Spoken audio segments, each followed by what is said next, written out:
Okay.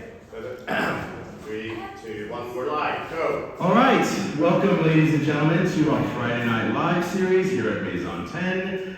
We're excited to have you guys here, and thank you so much for joining us for this lovely Friday night. It's warm out, so I'm glad you guys are able to make it. So I see lots of new great faces, so I just always do for all of these events is kind of tell you about what this magical place is, in case you didn't know. So MAISON 10, House of 10, we're a concept store, art gallery, and a special event space that revolves around the number 10. So that means that we feature 10 categories. Art is one, but then you also have gifts, fragrances, candles, homewares. There's always 10 and 10, so that means 10 featured artists, 10 home goods, 10 fragrance brands. Everything changes out every 10 weeks. Get it? And it's always a new collection of new fun things, every 10-week cycle. And then the last thing that we do, but one of the best things that we do, is 10% of your sale, whether that's for tonight on artwork or gifts, goes towards one of 10 different charities that we also work with, and you get to select which one gets that 10%. So pretty groovy, right? Thank you. So tonight, again, this is our second artist talk in this series. So this show's now up for, Tom, 2 weeks? We're week 3 now, so 7 more weeks. So if you haven't checked it out, come in, see us on 4 West 29th Street, or check us out online, maison10.com. But yes, we have our 2 lovely artists that are going to be featured. There's lovely people coming in. Thank you. Come on through. Hi. So yes, we're just going to get going here. So what I'd love to bring in is our first artist of the evening, the gorgeous, lovely. And you know, Tom and I were talking about how did we actually meet you, because we've seen you in the circle quite a bit and with a lot of different people, but I'll let you cover that. But her works are quite sensual and mysterious, and when people come into the space, it really catches their eye. The show is called Shadows and Light, and part of that was because of the work that Eva's doing, and I think that it just really reads well with the space as well as kind of her overall storyline. So let's have a round of applause for Eva Petric. All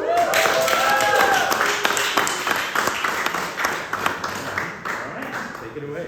Thank you for the lovely introduction, and it's great to see so many new faces and also known faces. Thank you so much for coming. How did we meet? Actually, it was my love for fragrance and perfume and how to translate shadows into fragrance, which is the reason how we met.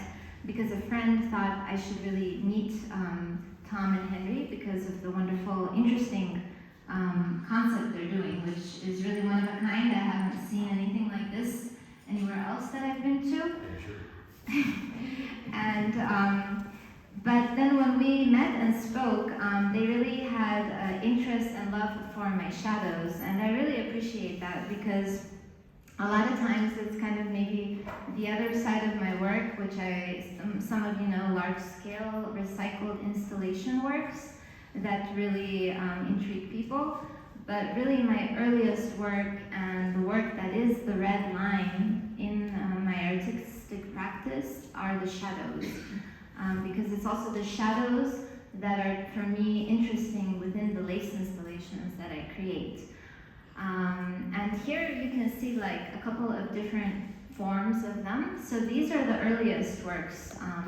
They are called the Gray Matter Language of Shadows, and I used my own shadow, though it could be anyone's shadow. And I spent about like 1 year. The first thing I would do in the morning was take photos of my own shadow, and then in the evening run to the darkroom and develop them, and so create this kind of movement that you see. And because I wanted to translate the feeling of like the ephemeral, I decided to work with plexi-glass, and also because of the reflection that it produces, so it invites you as the viewer to interact with your own reflection.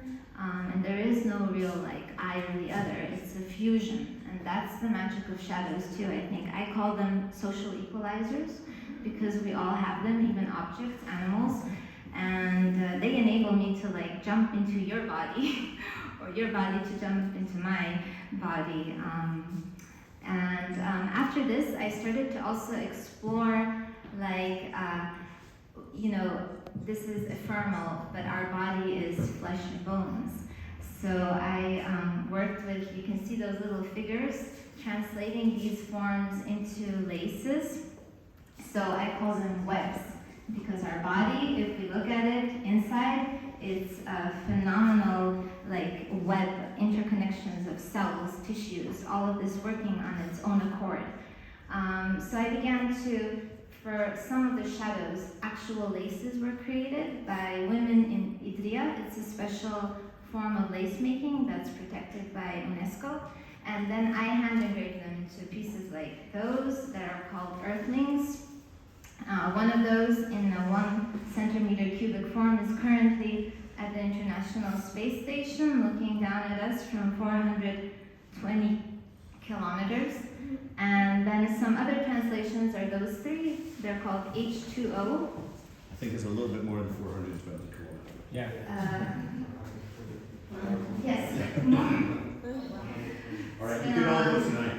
It's been a long time. So this H2O, and so these works are also, they can be placed on the window or against the wall or hanging from the ceiling. And then another one is the mirror upstairs. It's called stem cell potential. So half of the surface is white, half is black. And there is no right way of looking at things. That's what art tells us also, and the shadow, constantly changing, tricking, and full of potential. And tonight, I'm happy to also share that upstairs I also have, it's the first time I'm featuring, it's a vinyl, an art vinyl. So it was after trying to translate shadows into fragrance, I also was curious what would shadows sound like. And the vinyl includes 11 shadow images translated into different frequencies, which give us different emotions. And it's a 40-minute soundtrack called Siren Odyssey. And it's an exploration of searching for the memory of our future home. So we know what the future is, we just have to remember it, and maybe art is what will trigger our memory. Tell us about the music composer that you worked with. So unfortunately, the composer is so busy. He has a big concert tomorrow, Leon Grunenbaum, and he's.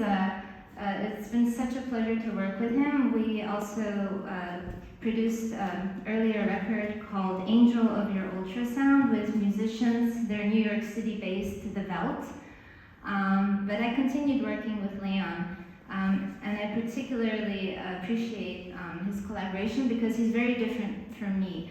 I'm all about, trying to explore the invisible and make it visible. He's very rational. He's an electrical sound engineer and a musician. And basically I relied on his knowledge because there are frequencies existing, but we don't perceive of frequencies unless they're made into audible tones. So he was given the problem of translating the different frequencies I picked out, which correspond to particular emotions, and translating them into particular audible tones. Wow. And I think he did a great job, and I hope that one day you can also meet him. Let's open it up for some questions, yeah? Thank you. Perfect, thank you. First question. Oh yes, let's go this route here. Is that you guys? To David. David Cass, he's got a good question. So, I've never heard of shadow, but when I look at a shadow, I think that they're very quiet, but do you think that there's a loud shadow? Can we first tell Eva that David is a lighting engineer? So there we go. So you know more about shadows than me. There we go. Yes, definitely, I think so. I mean, so upstairs, if you look at the vinyl, if you open it up, it has the periodic table of shadowed emotions, where I was inspired by, the system of the physical world. The periodic table says that it defines the whole physical world, but what about the world of emotions, the ephemeral world? That's also part of our life and our physical presence, right? So instead of elements, I chose shadows, and I said they are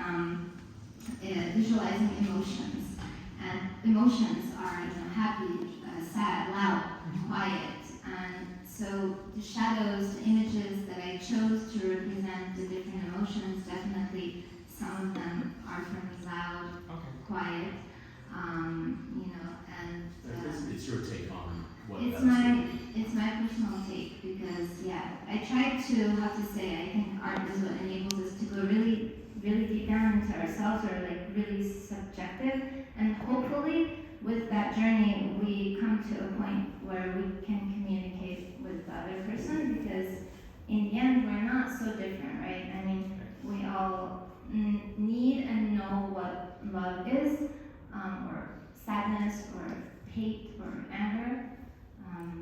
So Very good. All right. We have another one. Let's see. Another question. Whoa, they're deep. I'm Christina. All right, Christina. Hi. Okay. So, hi Eva. I picked my fragrance today based on what I think the concept was in your art. It's called a window pane, and it's based on iris. And the person who made it is Liz Sokolay. And my experience of this fragrance window pane is how things can look one way if you look at it from this perspective, and if you flip it, it like can look a different way. And I noticed these things you can look at it from one side or the other side. So can you say something about that and how the brain can like see like both sides? I have a little bit of dyslexic symptoms, so this is something I think about a lot, because dyslexia has a benefit, because I feel like dyslexia helps people who are dyslexic can flip between the two, and the problem is like flipping isn't always a good thing in like society, because they want us to be like looking at things the way you read, but sometimes looking at it backwards has an interesting perspective. So maybe talk about looking at things backwards. Thank you. Great. Eva, is that clear? thanks for the very interesting and challenging question. For me, I mean, as an artist, like I'm all about looking at things from a different perspective, and that's why art is great, because it helps us broaden and break through prejudices. Also, there is no right way, and that's why kids are great, because they're not taught yet to learn to look at something in the right way.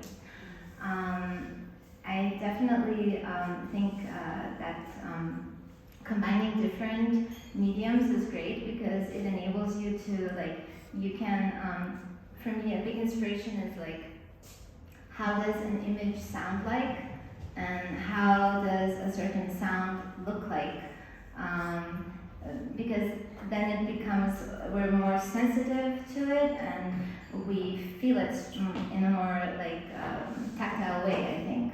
And I think that's really important, because it helps us, remain more attentive and looking at things backwards. I mean, that was the inspiration also for these works. So thanks for catching that.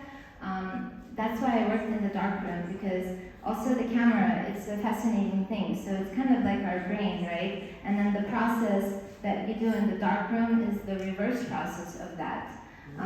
So I found that to be very interesting, and also playing with the idea of photography is meant to be a static image, but I wanted to make it like an image that captures movement, so going to the world of film, and that's what these images are about. So, and I actually have a small confession to make. I think have also a bit of dyslexia, because I have a great talent for mixing up people's names. And the lady who put us in contact, I remember now, it was Christina. Yes, right. All right, let's do one more. Okay, and speaking of Christina, here's a Christina.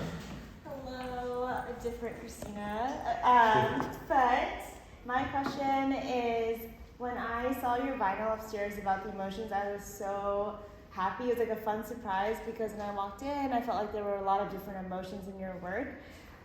So my question is, do you start with an emotion or like a form in mind, and then you feel compelled to capture that shadow, or do you kind of pick the tint of the colors or like the final shaping of all the shadows you're putting together? Like, does it come to you organically as you're working with it? Wonderful. Thank you. Okay. Hey, Thanks. we didn't tell you it'd be easy. Yeah, I've often thought about that. For me, on the one hand, like, concept is really important, especially in the sense, like, I want to know why I'm doing something, because there's so many things in artworks existing, so, like, why would mine have the right to exist and fill up this physical and mental space? It should have something to say. So I want to be like aware of what I'm saying.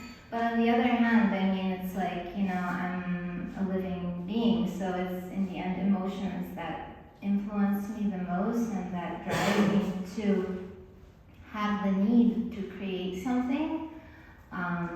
In a way, it's kind of a selfish process too, because I get a lot out of creating an artwork, but it's not a hobby. Like, I decided to be an artist professionally, so the main aim is to create a bridge with other people. And like I said before, I want to try to use my personal experiences, so I have to be attentive and kind of try to really feel the feelings I get and translate them in the best possible means through the hopefully correct like materials. That's why, for example, like, you know, working with plexi-glass, it was like a decision I made. I didn't want to work with a different material because of this transparency and lightness.